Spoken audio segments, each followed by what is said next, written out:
Seasoned Lebanese-American journalist who has covered the Middle East for the last 3 decades. She's also the founder and executive chairman of the Beirut Institute and joins me live from Beirut. Great to have you on the program with us. As of course, we've been reporting Hezbollah has lost its majority in parliament. What do you make of the results? What is the significance of all of this? It's a very strong message to Hezbollah that the Lebanese are not going to lie low and have them take over the country. The message did not come only from one sect or from one religion.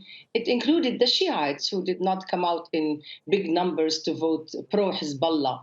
So the message is also related to the allies of Hezbollah, the Tayyar al-Watani, which is called the Free Patriotic Movement, who were providing the Christian cover for Hezbollah. Now, they also lost their majority, and the pro-Syrian forces, or figures rather, big figures, who have been known to be very pro-Syrian throughout decades, they have been ousted. So the message is very strong. Hezbollah cannot go on dictating its place in the Lebanese politics through its own weapons, that the Lebanese are ready to say, no, we are now we are no longer afraid to speak of the weapons of Hezbollah, and we can have a voice. Hopefully, the international community will listen to this voice and help the Lebanese make a difference in taking this country out of the hole that has been put into not only by Hezbollah,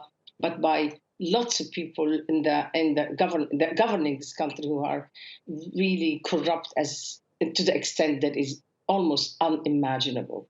So voters clearly have made their voices heard, but what are your expectations for this parliament? Are you hopeful that lawmakers can come together to work on the reforms and laws needed in order for Lebanon to get back on track, to get that IMF bailout package it needs to turn around its economy?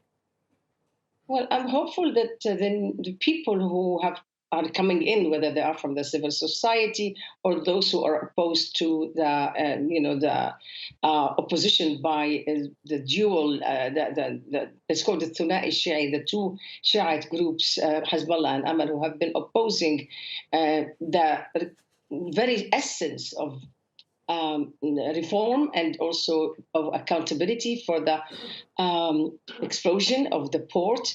They have been opposed to all of this, the process of legality, the process of international admission into Lebanon through the reforms. They are now under scrutiny. The problem is, what I'm afraid of, is that Hezbollah, as it started to threaten, is not going to make this an easy win or an enjoyable win. Hezbollah is going to make it very difficult with the help of Amal, their partner, and they are going to probably block the formation of a government. They are going to make the battle for the presidency lengthy. They might want to think that the void is good for them. And so they are going to play it tough internally, and maybe, I'm afraid to say, I will not exclude the external element. And by that I mean a conflict with Israel that might be helpful to Hezbollah in order to reshuffle the situation, what happened, and try to reverse their losses. Talk to us about the reality there in Lebanon for people who are dealing with the fallout of the collapse of the economy and all the political corruption. Day-to-day life, what is that like? It's really, for the majority, the great majority of the Lebanese, is unbearable. And the psychological impact is one thing, but the actual impact of what happened is another. When somebody is unable to send kids to school or go to the hospital and don't know what tomorrow looks like. This is the very big problem. People watch the value of the dollar in order to figure out what do they do on their daily living. It's unforgivable, quite honestly, what has happened in this country, that the people of this country have been impoverished on purpose by the very people who have decided to rule them, who have decided that they are the ones who are going to stay in government no matter what.